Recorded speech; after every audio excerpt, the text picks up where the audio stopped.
For many years, professionals have had accountability partners, or sometimes accountability buddies. This is a relationship where you work with another professional to help you reach your goals. They can give you direction, advice, maybe even some tough love, whatever it is that you need, and you often help out the other person as well. You are both united in a goal to improve professionally.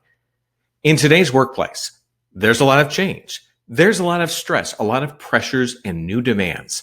I think it would make sense to add work-life balance to the equation. For that, I think you need a work-life balance accountability partner. We're going to talk about that today. Hi, I'm Ken Okel. I'm a professional speaker. I talk to audiences about ways you can improve your performance on the job. And I pull from a background that includes broadcast news, hurricane relief, and professional ballet. I know, unusual combination, but in each and every field, I had to perform at a high level every day under pressure. First off, let's talk about selecting your work-life balance accountability partner.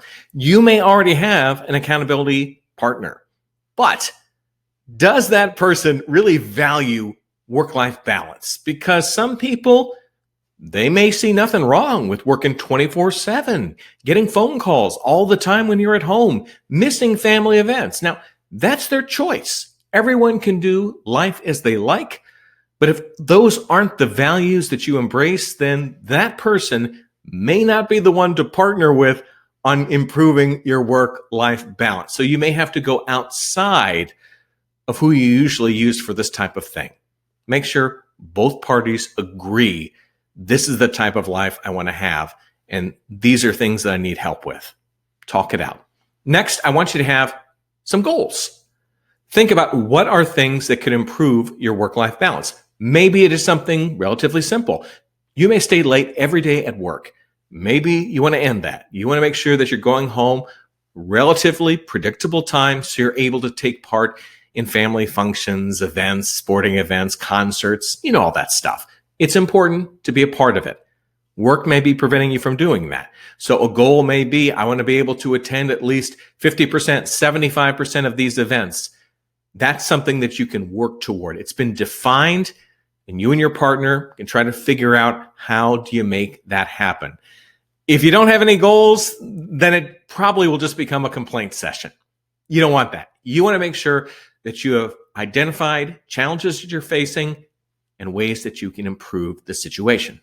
You'll want to make sure when you meet with your work-life balance accountability partner that you're giving updates and that you're giving honest updates. Even if you're falling short of your goals, you want to make sure you're sharing what's going right, what isn't going right. If you just say, oh, everything's fine, you're not going to get much out of this partnership.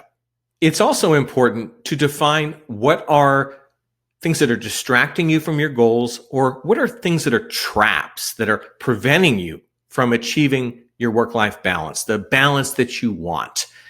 For instance, maybe once a month, you need to prepare for a really important meeting. The materials that you need to present, those don't come out until the end of the day, like 4:30, 5 o'clock in the afternoon.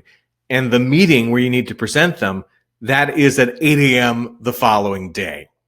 In that scenario, is it any surprise that you're probably having to work late? You're probably having to bring work home with you. It's an unfortunate situation. This may be one where you can brainstorm, is there a way to adjust that process so it's not so last minute? It may be easily achievable. No one may have thought of it because you've been doing such a great job with it all the time, not knowing that on the life side, you've been suffering. Think about what are the barriers that you're facing on a consistent basis. What can be done about them?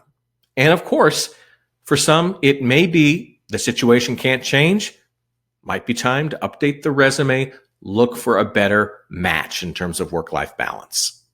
Final thing I want to talk to you about, excuses. Good relationship with a work-life balance accountability partner You got to say, okay, this is my go-to excuse for not getting home on time. This is my go-to excuse for compulsively checking my work email or answering emails or text messages that really could wait until the next day, but I feel like I got to do it even though I'm tuning out my family. Make sure these excuses are out in the open and that someone can hold you accountable for your progress, for the steps that you're taking to improve.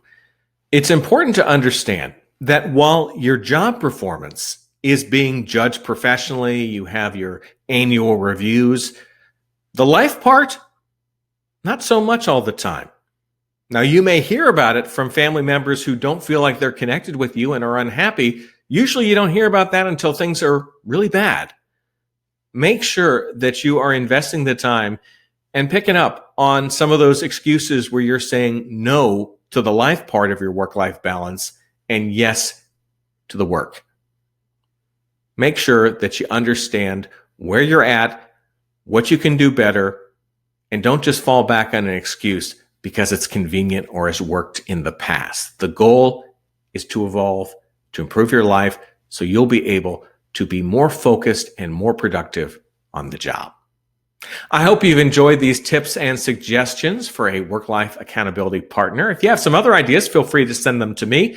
Where could you do that? Well, I have email, tvguy@kenokel.com. That's my email.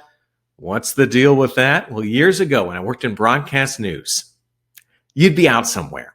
Someone would recognize you and they would want to say hi, but they wouldn't know your name. So they would just yell out random things like, "Hey, TV guy." You want to go to my website, it's kenokel.com. You can read some of my blog, listen to my podcast, even watch some video clips from my professional speaking presentations. And I welcome you to connect with me on the social channels. If you send me an invitation through LinkedIn, do me a favor. Please write in the note how we connected with one another, like through this presentation. Occasionally, I get those invitations to connect from people who just want to sell me stuff. It's a little frustrating. So let me know where you're coming from, and I am happy to connect with you. I wish you the best as you make a commitment to improving your work-life balance. I'm Ken Okel. Take care.